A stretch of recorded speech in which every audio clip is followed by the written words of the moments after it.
Looking for excitement? Chumba Casino is here. Play anytime, play anywhere. Play on the train, play at the store, play at home, play when you're bored. Play today for your chance to win and get daily bonuses when you log in. So what are you waiting for? Don't delay. Chumba Casino is free to play. Experience social gameplay like never before. Go to Chumba Casino right now to play hundreds of games, including online slots, bingo, Slingo, and more. Live the Chumba life at ChumbaCasino.com. VGW Group. No purchase necessary. Void where prohibited by law. See terms and conditions. 18+.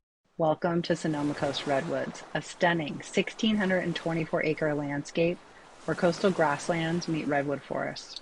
Right now, development threatens this vital ecosystem, but you can help stop it. Visit SaveTheRedwoods.org today. Rise up! Rise up!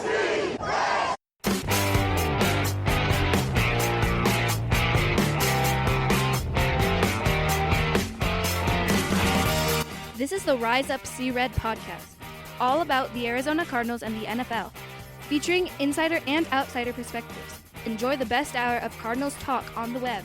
Now here are your hosts, Jess Root and Seth Cox.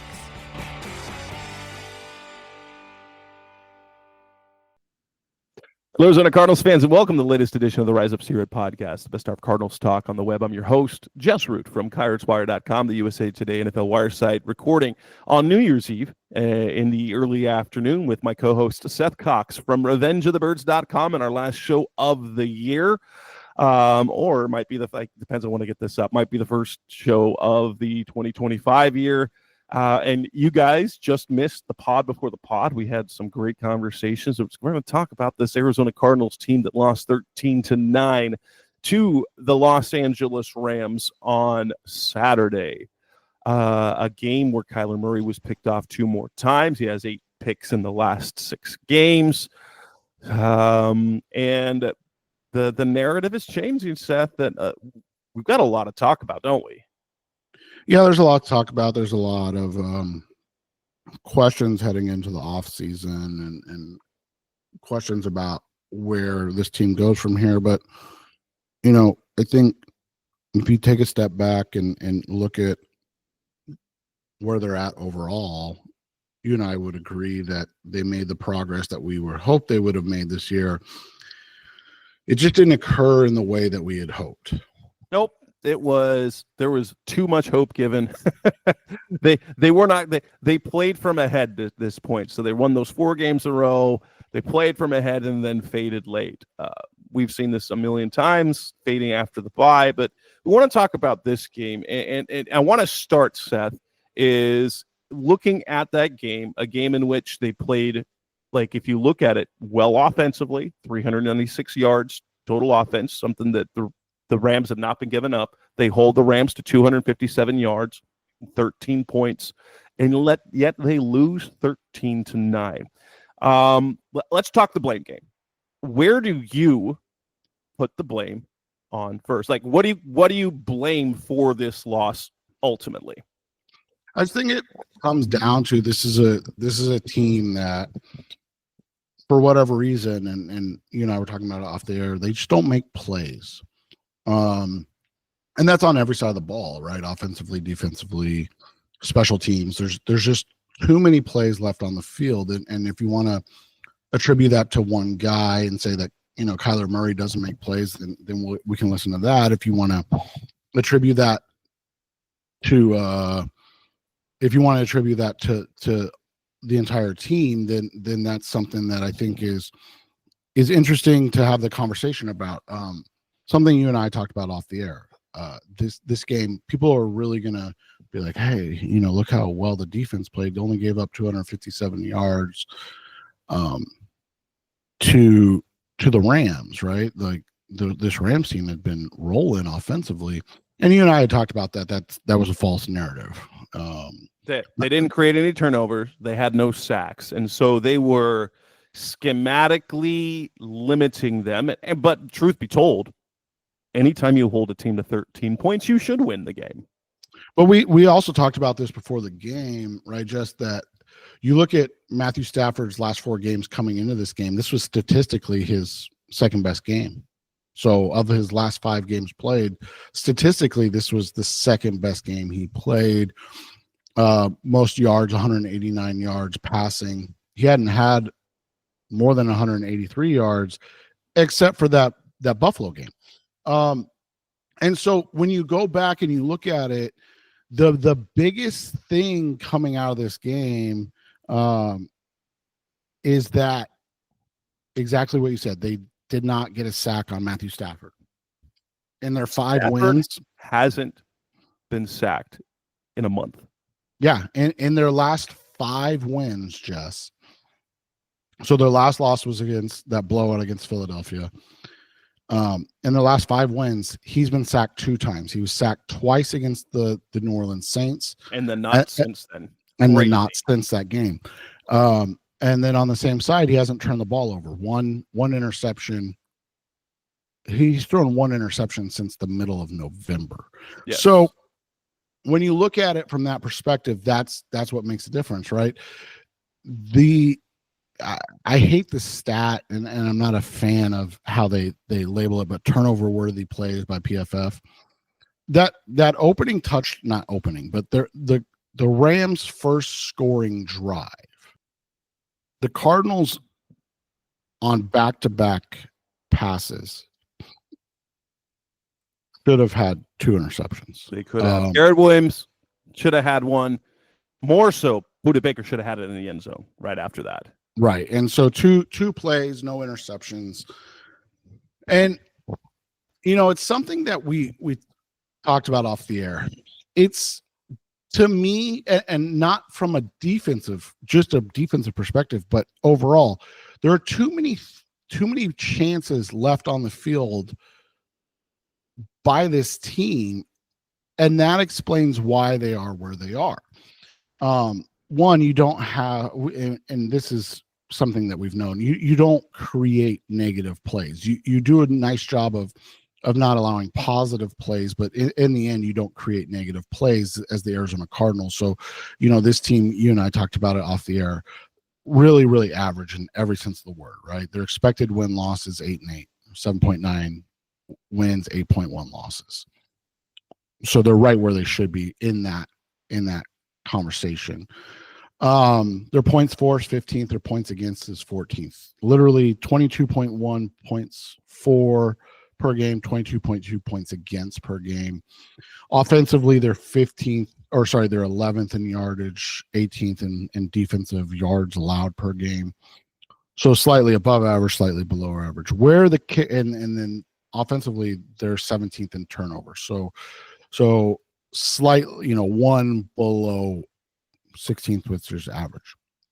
The one statistic, the 2 statistics that they are not average at, or right around that average at, are turnovers forced and sacks. They don't create negative plays for the opposition, hardly at all. And that's a really hard thing to overcome when you're fine, you give up more yards than you get typically. Your points are right around even, but you create no negative plays for the opposition. And that is something that is hard to overcome, because when you don't create negative plays, then you don't create short fields. You don't create opportunities to make plays coming off of that. And this is a team that recently they miss kicks that come back to haunt them. Yes. Between us, do you know how many extra points Chad Ryland's missed this year? Is it 2 or 3? Extra points, he's missed 1. 1. And that was last game. Okay. Field goals, he's missed 4 now. So that's the thing, right? So in this game, and we can, break it down, we can get into the nitty gritty, but in this game, there's a couple plays that stand out. Everybody's going to go Tyler's interceptions. That's why they lost the game. Well, if you catch 2 balls that Matthew Stafford threw to your defense, the Rams don't score a touchdown. Yeah. And if you make your extra point, you're in a position to kick a field goal not once, but twice in those drives or those situations heading down the stretch, and that is in the end where you can look at from the Cardinals' perspective this year. Yeah. For me, I place the blame on two spots in game decisions. One major game decision, and that was electing. And I, in fairness, I said this, I tweeted this in the moment. In the second quarter, when they were at the 20, they could have kicked the 38-yard field goal to take a 3-0 lead. I understand that 4th and 1 going for it. I do, except in that situation.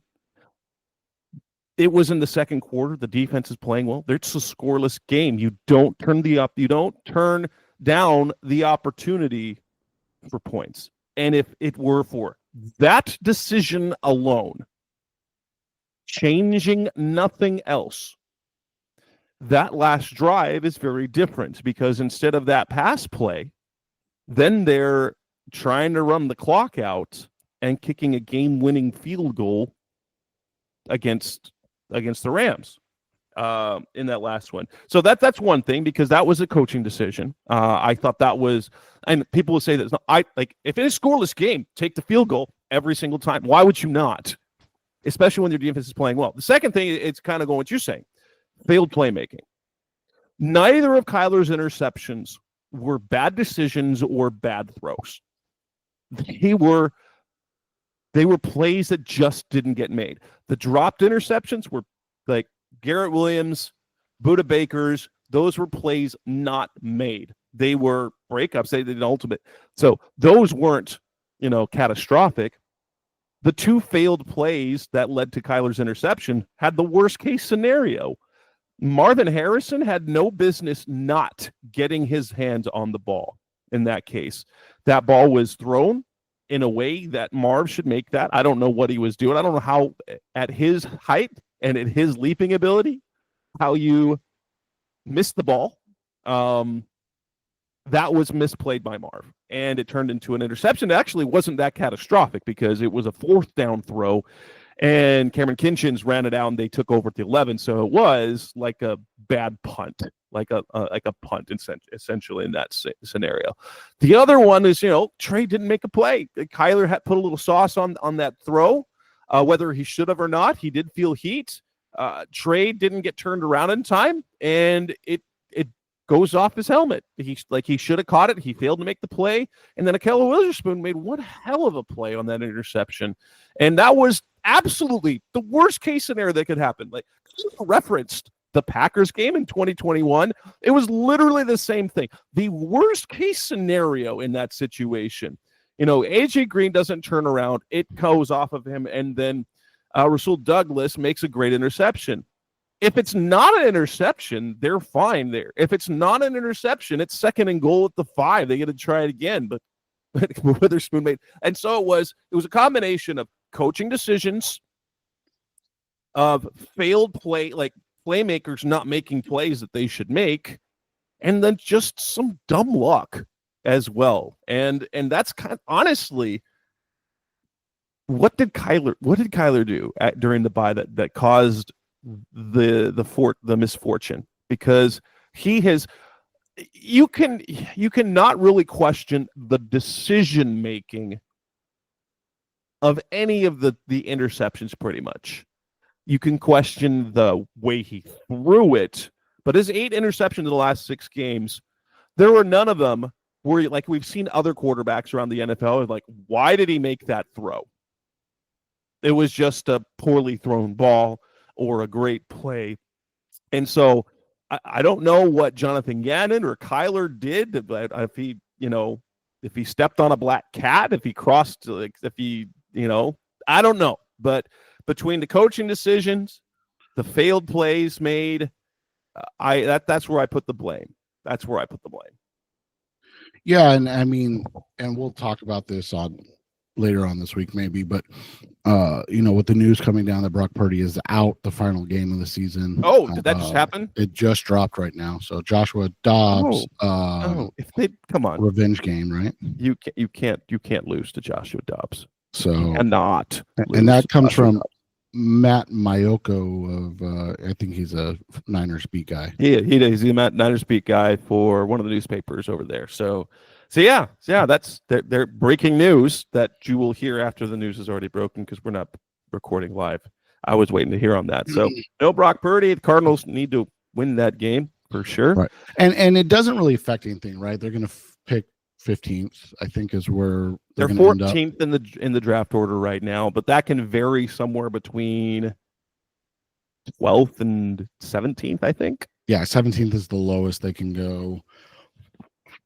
You would expect Atlanta to win, right? They're playing Carolina. Who loses to Carolina? So yeah, who does?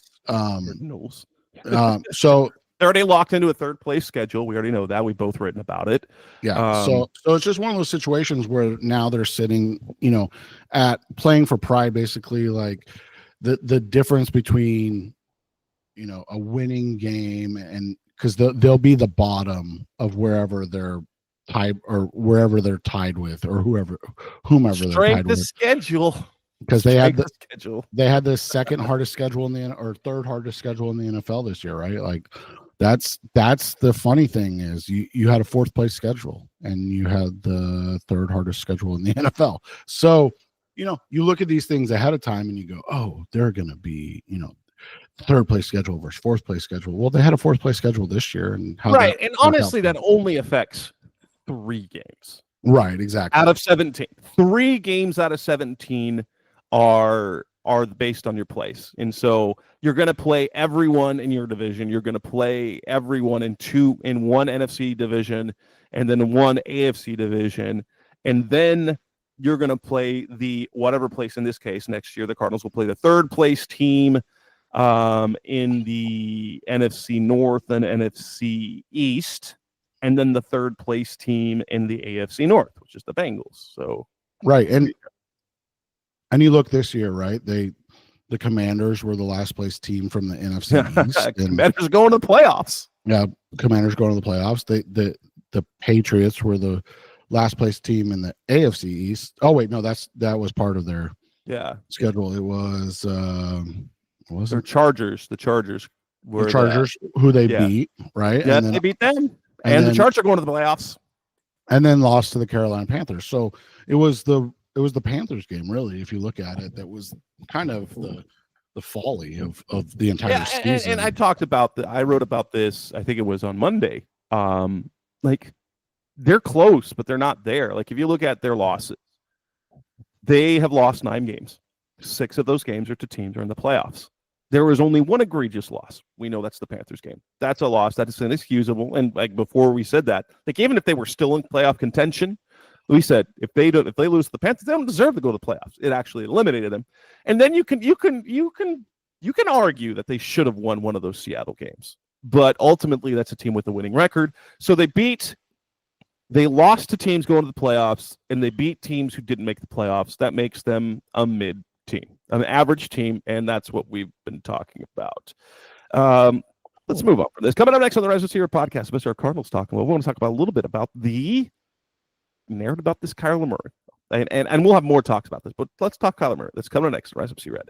It is Ryan Seacrest here. There was a recent social media trend which consisted of flying on a plane with no music, no movies, no entertainment. But a better trend would be going to ChumbaCasino.com. It's like having a mini social casino in your pocket. Chumba Casino has over 100 online casino-style games, all absolutely free. It's the most fun you can have online and on a plane. So grab your free welcome bonus now at ChumbaCasino.com. Sponsored by Chumba Casino. No purchase necessary. VGW Group. Void where prohibited by law. 18 plus terms and conditions apply. When you picture California, what comes to mind? Majestic redwoods, the glimmering waves of the Pacific? Welcome to Sonoma Coast Redwoods, a stunning 1,624-acre landscape where coastal grasslands meet redwood forests. Right now, development threatens this vital ecosystem, but you can help stop it. Save the Redwoods League has a bold plan to purchase and protect this landscape, and your donation at SaveTheRedwoods.org will be matched. Act now to protect what makes California special. Visit SaveTheRedwoods.org today. Over the past 75 years, more than 10,000 chemicals have entered our food supply, but the EU allows just 300 additives. At Thrive Market, we prioritize quality, banning over 1,000 ingredients found in conventional grocery stores. Our Healthy Swap scanner helps you find better versions of your pantry essentials without the junk, dyes, or fillers, and everything is delivered right to your doorstep. So shop at a grocery store that actually cares about your health at thrivemarket.com/get-started for 30% off your first order and a free $60 gift. We're back on the Rise of Sierra podcast, Best Our Cardinals Talk on the web. Kyler Murray is the talk of everyone these days, and the narrative has shifted. It like we before it wasn't about his playmaking.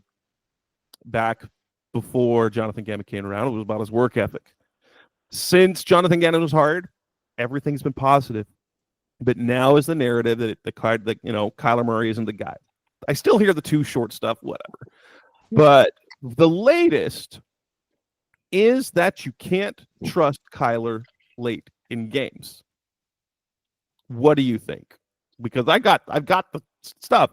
Do you really think that you can't trust Kyler late in games? And I know your opinion about the Kyler thing. Move on for Kyler, yes or no, whatever. But what's the question you're going to always ask? Right. Where do you go with him? And so, or go from there.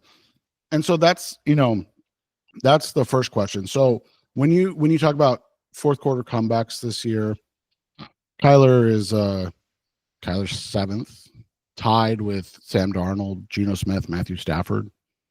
When you talk about game-winning drives this year, Kyler's 8th, behind Patrick Mahomes, Sam Darnold, Matthew Stafford, Jared Goff, and Jaden Daniels and Jalen Hurts. So, I mean, if we're going to go with the route that you can't win or late in games, blah, blah, blah, well, I mean, I guess you can't win with those guys either, right?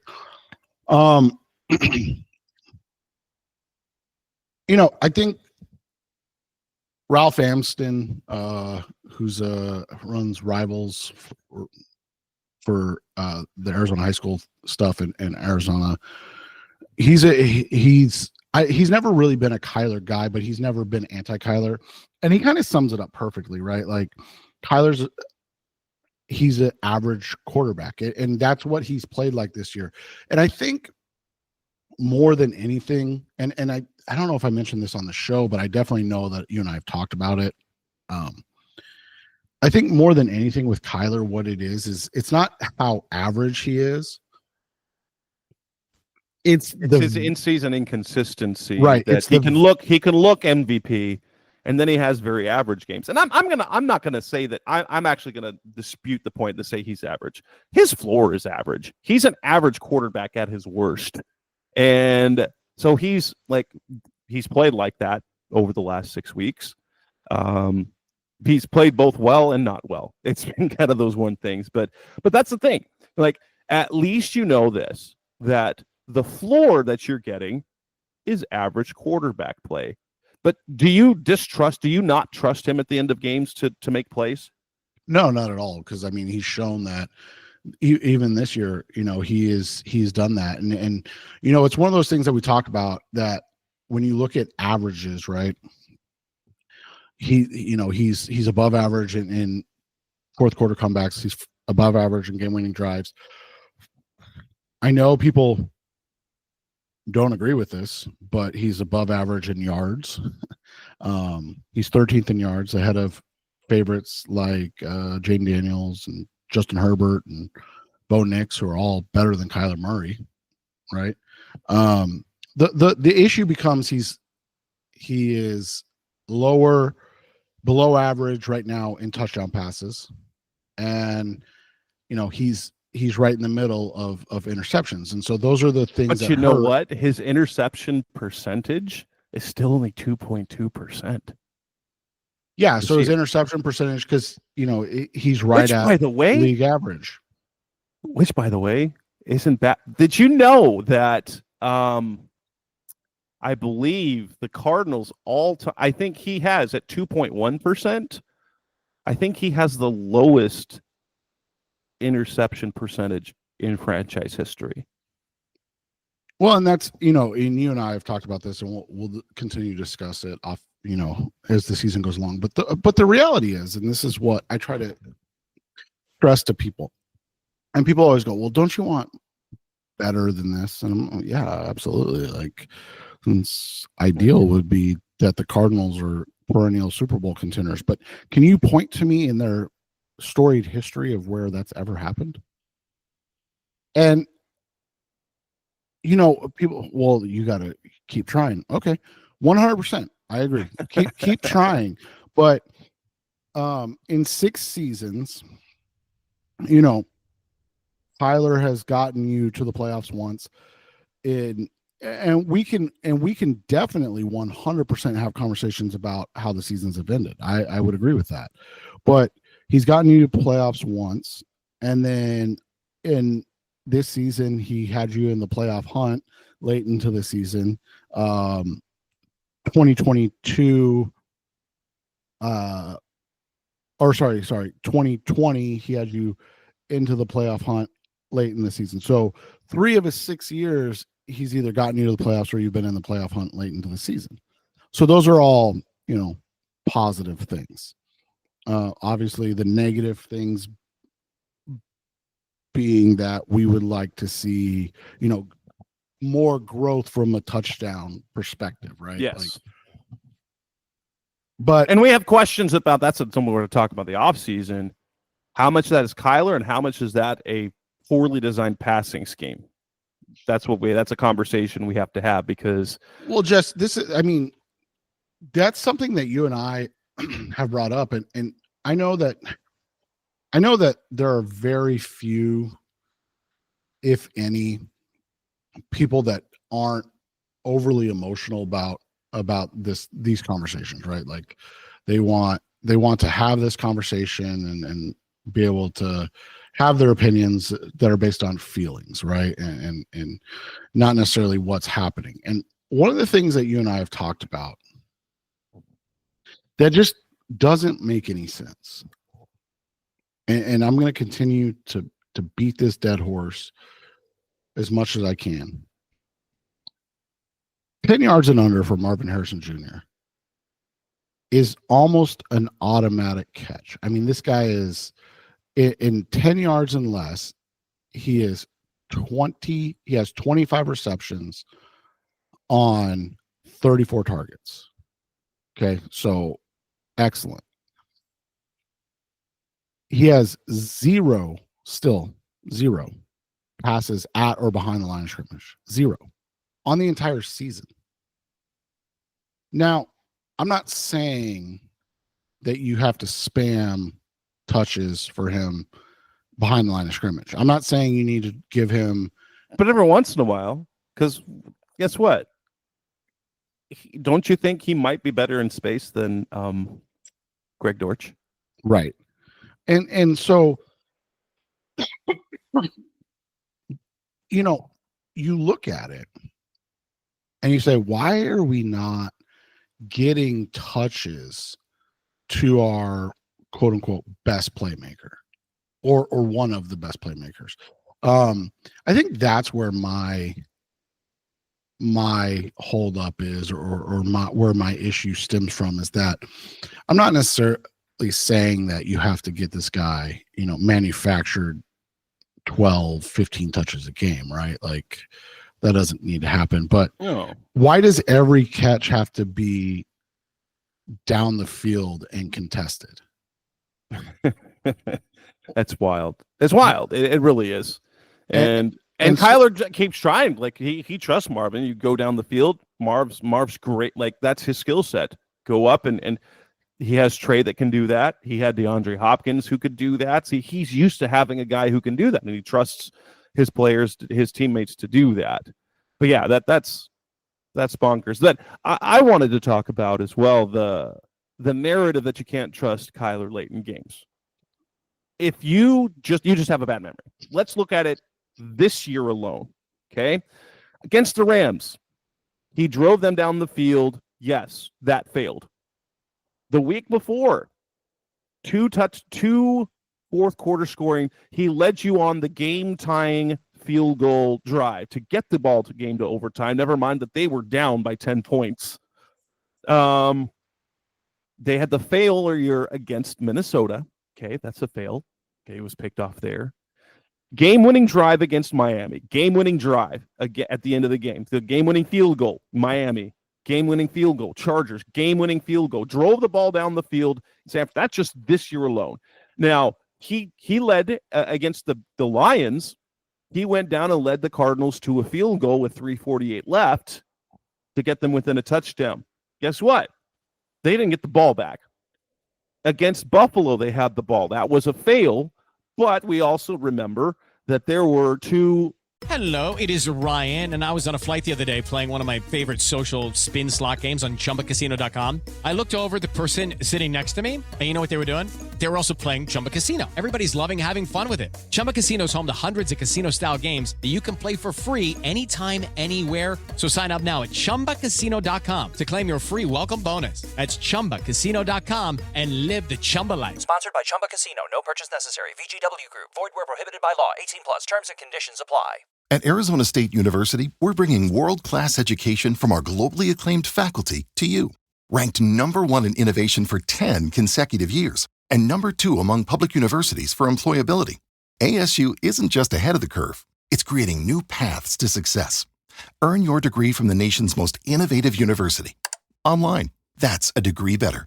Explore more than 300 undergraduate, graduate, and certificate programs at asuonline.asu.edu. Pretty egregious non-calls that should have been interference to Greg George that would have continued, and one of them, it would have been first and goal. It would have been first and goal inside the 5, I think it was. And that's just this year. Let's go back to previous years as we go to the game log.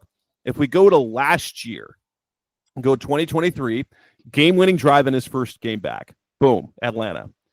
He had the failed comeback against the Texans. Okay, so there's a failure there. They had the game-winning game. They had the game-winning play against Philadelphia. In Seattle, he put them in position for a game-winning field goal, and Matt Prater missed it. In 2022, he led them. So we go to 2022, if we remember. The Philadelphia game, the Raiders game, how he put the team on his back and led them to that overtime win. Granted, that was Byron Murphy that scored the game-winning touchdown, but the touchdown pass, the 2-point conversions, those were out of this world. He had against the Philadelphia Eagles, he led them to he didn't put them in position, but they had them. Actually, he tied the game in the fourth quarter, and then they never saw the ball again as Cameron Dicker kicked a field goal. The defense just let Philadelphia go down the field, and the defense did that. We go to, as well, in 2022, they had the Chargers game where they score early in the fourth quarter, and then now, granted, that wasn't a fail, that was the defense. They didn't do anything else, but they had a lead in the fourth quarter, and they gave it up at the end, and the 2-point conversion.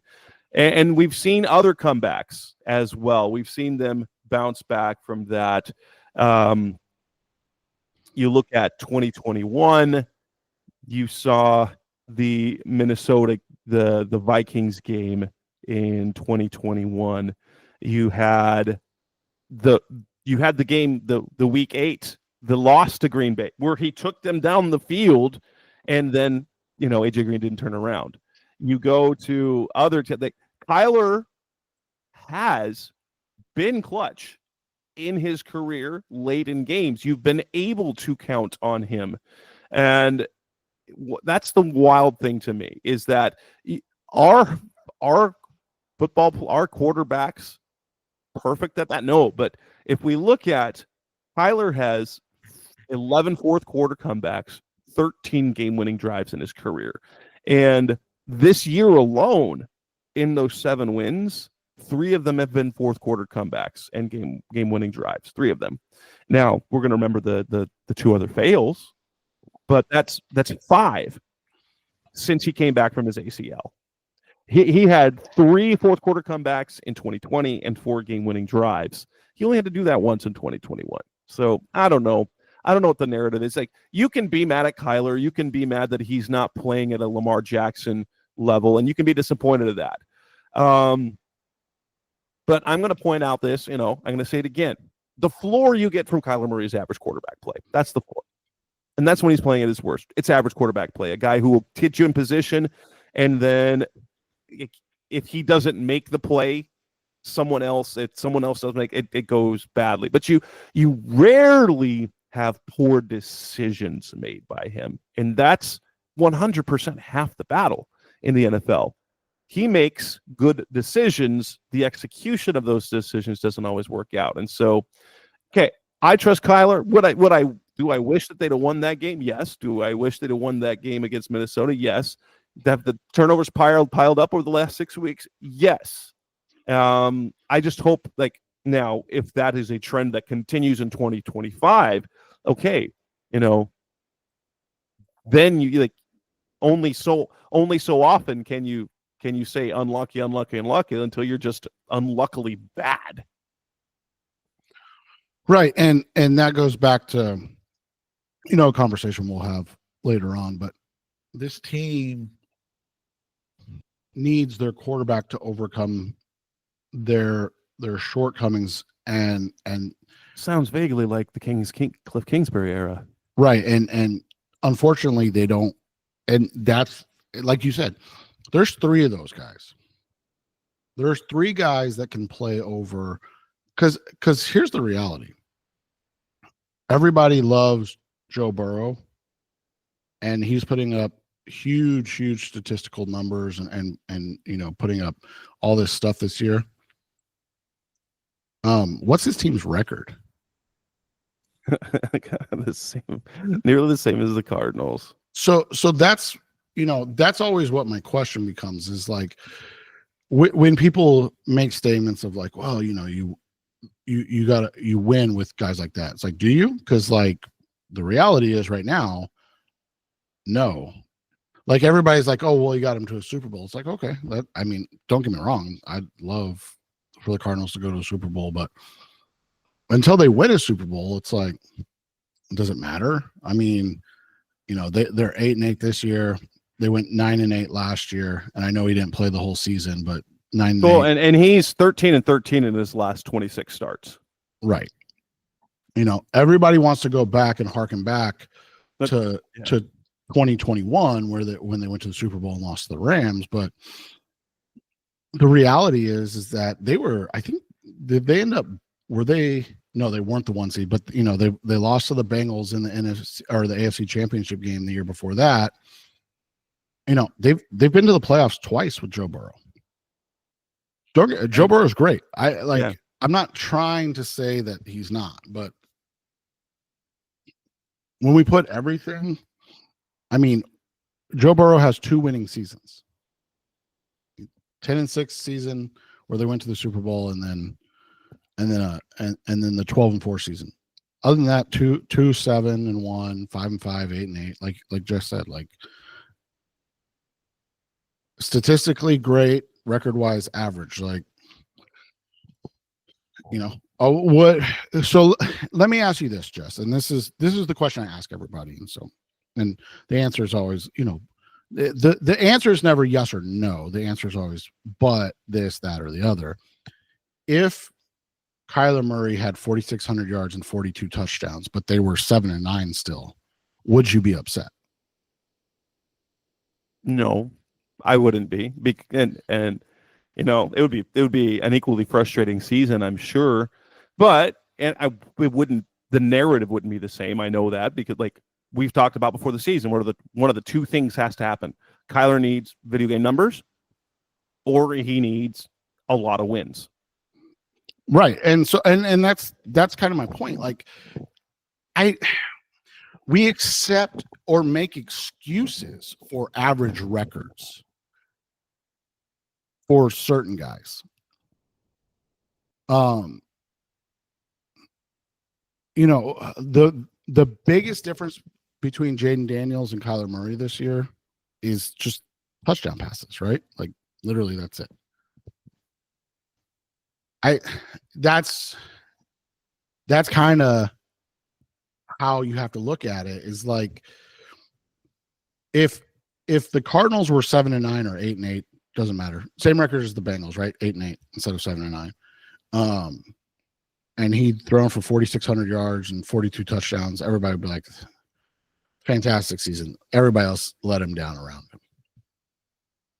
him. And we talked about the whole Patrick Mahomes. And again, Mahomes is the best quarterback of a generation, trending to be the greatest quarterback of all time. So I don't want to take anything away from Mahomes, but you look at his games prior to the last three, and statistically speaking, it's not like you were talking about a guy that was performing at a juggernaut level, right? I mean, the last 3 games he's got 6 touchdowns and no interceptions, but before that he was at 20 and 11. And so, you look at the body of work and things of that nature, and how games are won and lost, and you can make calls and decisions on that. But the reality is that unless you have an upgrade in mind, and I've seen some crazy things like, oh, go pay Sam Darnold. All right, well, if you want to pay Sam Darnold the same amount that you're paying Kyler Murray, I mean, that's your call. Like, you're literally basing it off of one season where he's gotten, he's had a lot of lucky bounces go his way. Those are the questions you have to ask and answer. And people don't like to have to answer those questions. They just want to be able to say like, well, he's not doing this. And I agree. Like, he's not winning. And that's the bottom line. He's not getting the amount of wins that are necessary. But at the same time, you have to have a plan in place. You can't just move on and go, well, we'll ride it out with Justin Fields next year. Okay. Sounds like fun. enjoy the 3-win season, right? Yeah.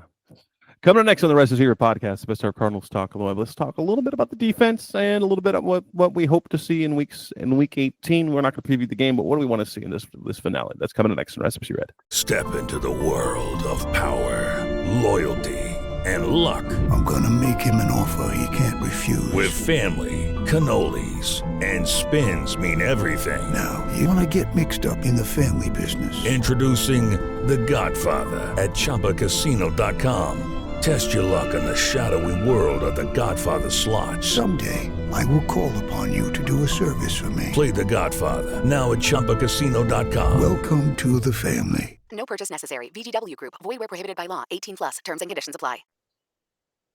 Back on the Rest is Here podcast, Best Our Cardinals Talk on the web.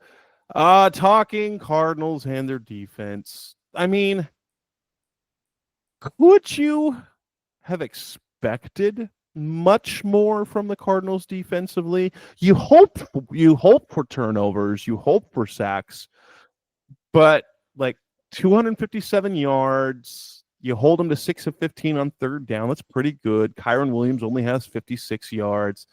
Matthew Stafford only 189 passing yards. I guess the one thing that you would have hoped to have avoided was Puka having as good a game as he did. Yeah, and it's just one of those situations where Garrett Williams went out and became kind of obvious that they just didn't have the horses, right? And that's something we've talked about, is that good teams are able to overcome those things, not to beat the dead horse of the Kansas City Chiefs, but they beat the tar out of the Pittsburgh Steelers, and potentially their best player, definitely their best defensive player, didn't even play. So I think you and I would agree Garrett Williams is probably their best cornerback at this point, right? Yes. And so losing Garrett Williams is an excuse in and of itself. He is their best defensive back.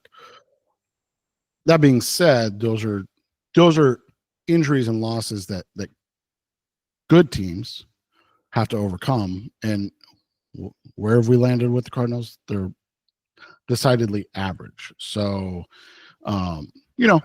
it's not crazy to think that had played an outcome in the game, because, he is without a doubt their best coverage guy, best option on Puka. I think we need to applaud the effort in terms of what they were able to do in limiting Kyron Williams in this game. That was definitely yeoman work on that. The end result is always going to be something that we discuss, and we knew that it would be an uphill battle at best and really bad at worst, and this was one of those really bad games. And again, I don't want to take anything away from the defense, but I think you had the most sacks in the game, right, Jess, for the Cardinals? Well, we were tied. You and I were both tied for the team lead. Yeah. So that's, again, that's where games like that they come down to little nitpicky things.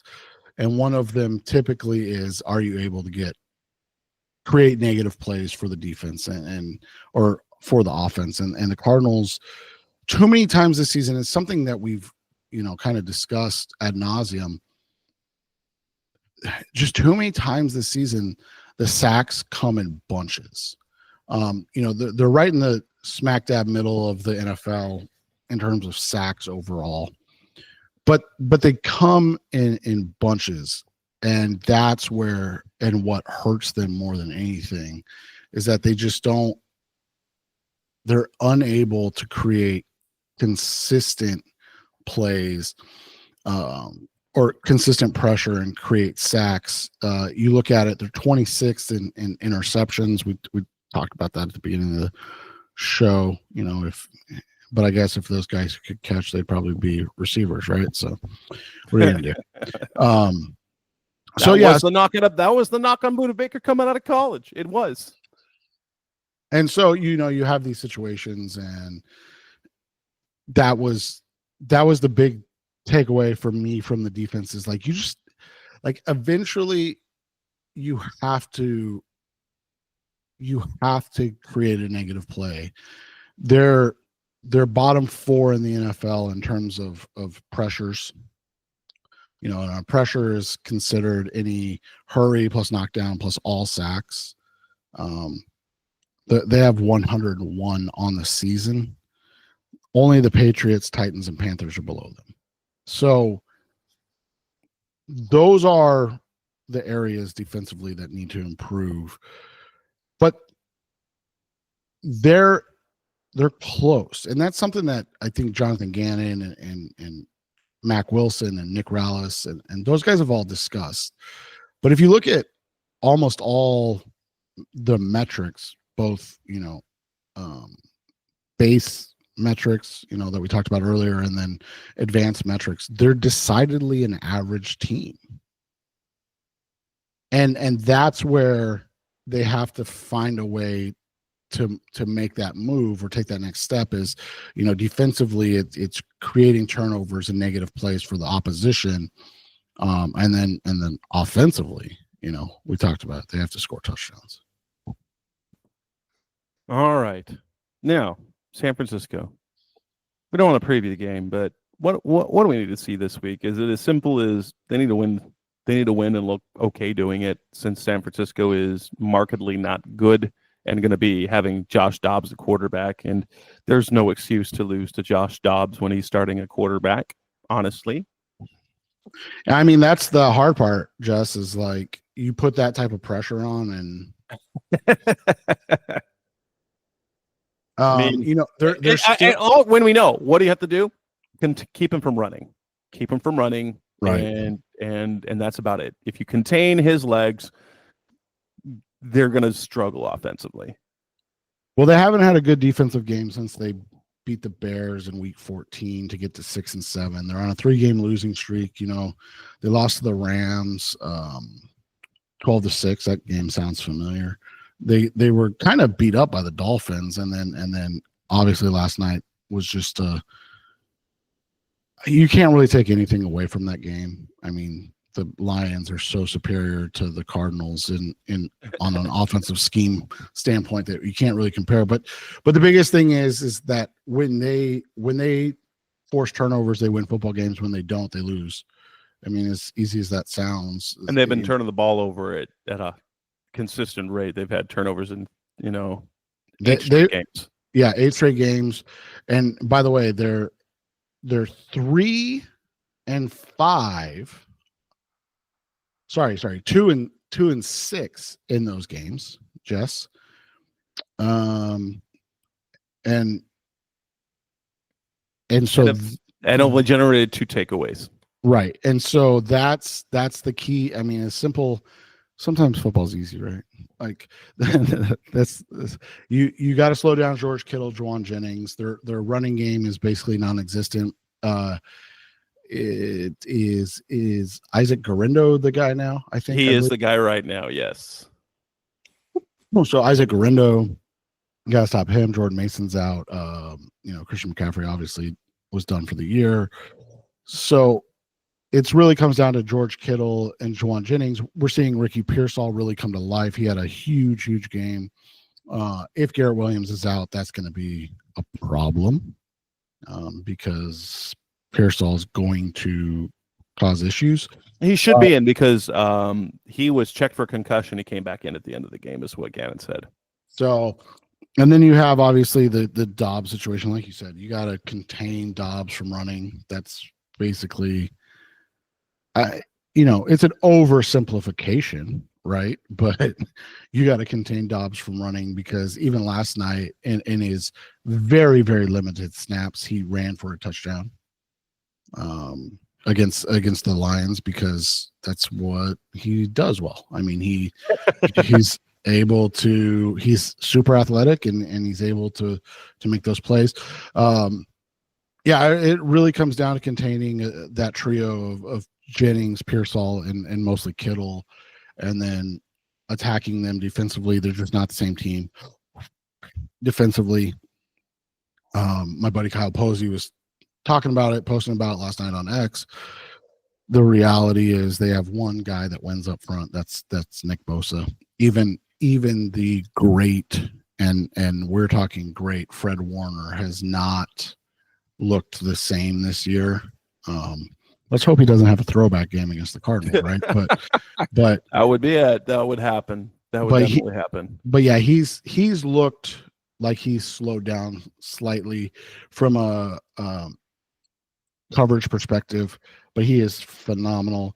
They have great outside corners and Demodore Lenore and the rookie Renardo Green's playing extremely well. So like they've got some guys, but they're not the complete team that we had seen in the past. And without Purdy, obviously Christian McCaffrey, Brandon Ayuk, Trent Williams is I mean, why would Trent Williams play in this game, right? Oh, he's done for the year. They had Charlie Heck starting at left tackle. Yeah, so former Arizona Cardinal great, Charlie Heck. So I mean, this is a game where you feel like you said, they should win, but I mean, should and the Arizona Cardinals is not something that consistently happens, right? So that'll be something to watch and see how it plays out. But they've got the ability to, let's put it that way, right? More than they should. They have the ability to take care of business in this game. Let's hope that they're able to do so and really kind of finish the season on a strong note so we can take some positives away and go into the offseason saying, okay, they blew it in this game, but they handled business. They played the Rams, the NFC West champs, real tight, and then they beat up on the 49ers when they were at their low point. Those are positives that you can take into the offseason. And with that, we will wrap up this edition of the Rise of Sierra podcast of Mr. Cardinals Talk on the Web, episode 629. We should have a preview show later in the week. We'll figure out when to do that. That's it, Cox. I'm Jess Root. Thanks for listening as always. We'll be back again soon. It is Ryan Seacrest here. There was a recent social media trend which consisted of flying on a plane with no music, no movies, no entertainment. But a better trend would be going to ChumbaCasino.com. It's like having a mini social casino in your pocket. Chumba Casino has over 100 online casino-style games, all absolutely free. It's the most fun you can have online and on a plane. So grab your free welcome bonus now at ChumbaCasino.com. Sponsored by Chumba Casino. No purchase necessary. VGW Group. Void where prohibited by law. 18 plus terms and conditions apply. Thanks for listening to the latest edition of the Rise Up, See Red podcast. Listen to previous episodes and subscribe to the show on Apple Podcasts, Stitcher Radio, Audioboom, or many other podcast platforms so shows are delivered directly to your mobile device. Please give the show a 5-star rating and always support the sponsors who support the show. We'll be back soon for the best hour of Cardinals talk on the web. Rise up, Red Sea, be Red, See Red, and of course, Rise Up, See Red.